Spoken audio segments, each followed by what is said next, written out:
A very good morning to everyone. I am Anush Tomar and I welcome you on this online platform. Dear students, we are continuing the topic democracy and we will continue the same topic in today's episode.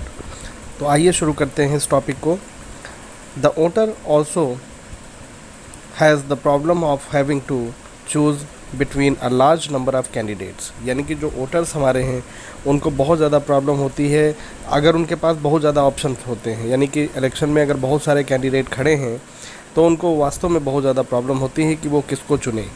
This is the time that a citizen's sense of commitment to the country's welfare requires great importance. अब यही समय होता है कि जो हमारे देश के नागरिक हैं या हम लोग हैं उनको सही डिसीजन लेने का समय यही होता है, क्योंकि इसी से देश के भविष्य का निर्धारण होता है. It is every voter's duty to find out all about each candidate's record of achievement in public life, personal honesty and sense of service.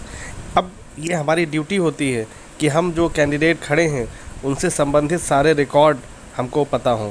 यानी कि उनकी अचीवमेंट क्या है पब्लिक लाइफ में, पर्सनल लाइफ में वो कितने ऑनेस्ट हैं कि नहीं हैं, और सेंस ऑफ सर्विस यानी कि यदि उनको हम चुनते हैं तो क्या वो हमारी सेवा करने के लिए तैयार हैं. ये सारी चीज़ें हमें जाननी होती हैं. The voter should also be well informed about the programmes and objectives of various parties.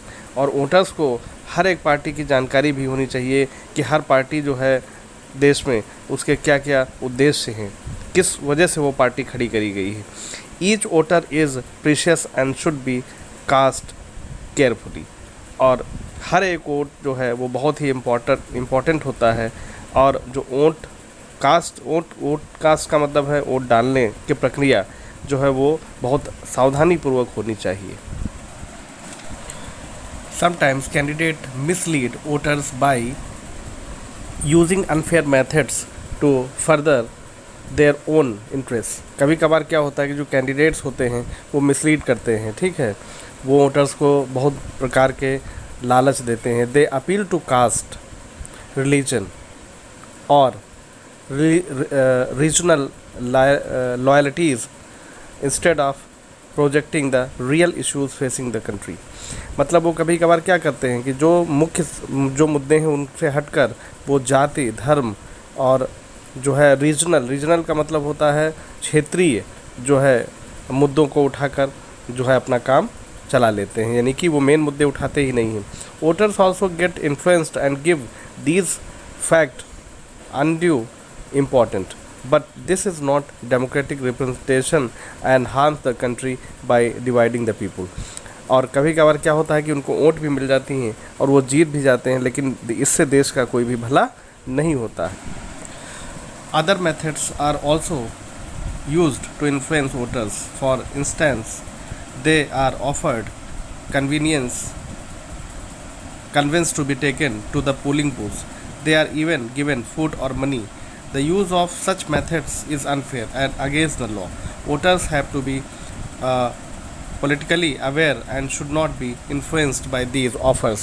यानी कि जो वोटर्स हैं उनको इन सब चीज़ों में नहीं आना चाहिए, जिसमें जैसे अगर वो कहते हैं कि चलिए भैया हम आपको वोट डलवा आते हैं, पोलिंग बूथ तक ले जाते हैं, पैसा देते हैं, खाना देते हैं, या इस तरह की कोई भी प्रलोभन या लालच देते हैं, तो वो फिर जो है कहीं ना कहीं डेमोक्रेसी के लिए अच्छा नहीं है, क्योंकि ये नियम के खिलाफ भी है. यानी कि it is against unfair and against the law. जैसे एग्ज़ाम में बच्चा चीटिंग करता है, ये बिल्कुल उसी तरह है, कहीं उससे भी ज़्यादा कहीं है, ठीक है.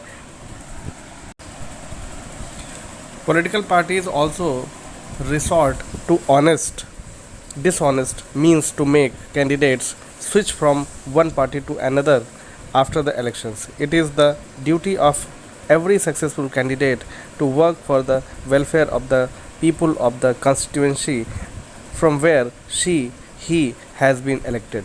The candidate who defects shows that she is not sincere and is only working for her and his own interest and not for that of the public. Defections lower the moral standard of our political life. For the reason a law was passed by our parliament in 1985 banning defections। तो इस तरह से आप देखते हैं कि जो political parties होती हैं वो क्या करती हैं, also resort to dishonest means, बहुत अलग अलग तरीके हथकंडे वो भी अपनाती हैं to make candidate switch from one party to another, कि आइए हमारी पार्टी में आ जाइए।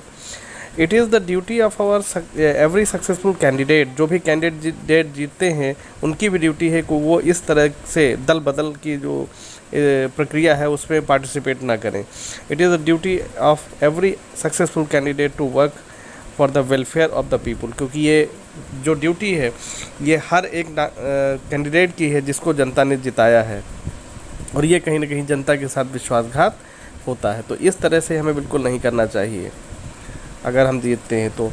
The candidate who defects shows that he is not sincere, इसका मतलब ये पता चलता है कि वो सिंसियर नहीं है, कहीं ना कहीं उसके अंदर उसके मन में गलत धारणाएँ।